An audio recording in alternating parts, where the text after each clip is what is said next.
The Lions are inching as painfully as possible to possibly their first win of the season, yet not quite able to get it done.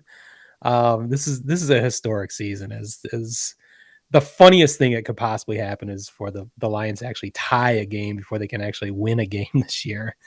Everything about that result made me laugh.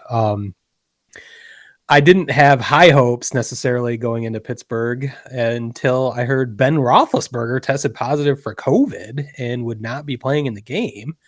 So I thought maybe that's a chance, as I'm not too familiar with Mason Rudolph, I believe is his name, and as their backup. And I was not impressed by his performance by any means, but I didn't have a whole lot of faith because the Lions have not won in Pittsburgh in 66 years. Which is kind of hard to believe.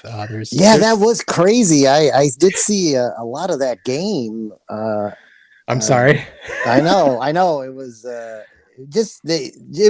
was like a lack of scoring in the first games at one point. So like red zone was like on that game a lot, just for sheer misery. Yeah, it was miserable. Everything about that. The weather is miserable. The teams are miserable. The Pittsburgh is trash. That is a bad team. They are a bad team. That's why I thought, well, before I even knew Ben Roethlisberger was going to be out, that's why I saw it ripe for the picking. Yeah. They are not good. Well, equally trash. By definition, the Lions are equally trash as they tied 16-16. The Lions had some bright spots in that game where they rushed the hell out of the ball. They ran for 220 yards against Pittsburgh's trash defense. DeAndre Swift had 130 of those yards himself, which was awesome.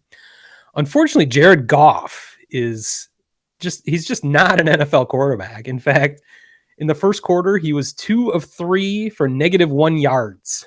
And that sounds remarkable, but that's actually the second time he's thrown for negative yards in the first quarter this year alone. So he ended up with, I think it was 114 yards passing for the game, which includes 5 quarters that went in, or most of a fifth quarter as the game went into overtime. But actually his sack totals yardage gets knocked off of your passing total. So he ended up with 77 yards passing for the game, which I just thought was hilarious.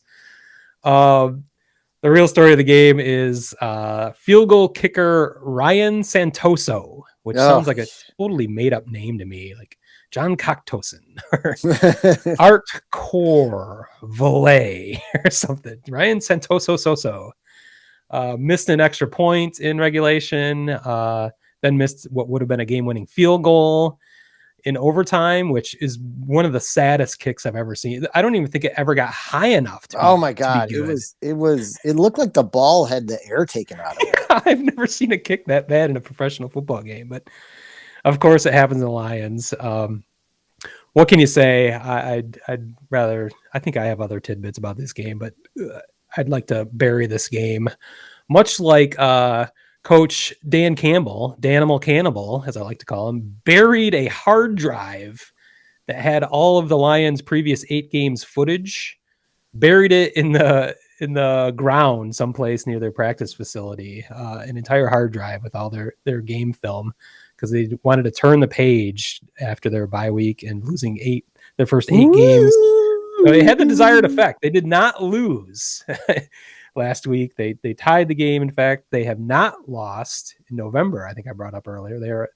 They're undefeated in the month of November, and we are getting into late November. They've only played 1 game, though, as they do face the Cleveland Browns this weekend in what is the battle for the Edmund Fitzgerald Trophy. Whoa, the wreck of it? Yeah, I don't know if you've seen this. There's a hilarious trophy that's in the shape of a tanker ship with the 2 teams' helmets on it. I've never seen this, no. As they are shipping communities, as both are Great Lakes cities. The famous wreck of the Edmund Fitzgerald, sung by Gordon Lightfoot, or is it the Gordon Lightfoot that's sung by Edmund Fitzgerald? No, another Seinfeld joke for you there. But I always thought they should. I think this is a canopic joke actually, but I always thought they should play for the Rust Belt as they're the quintessential Rust Belt teams. They could have like a Rusty championship belt for whoever wins. But that makes sense. Cleveland is a strange team this year as they've had a lot of injuries. So they should be much better than the Lions, but I'm not sure they are. But I'm not predicting a victory for the Lions by any means. So congratulations to the Browns for winning the Rust Belt or the Edmund Fitzgerald Trophy. Prestigious. I think that's plenty of talk for the Lions this week.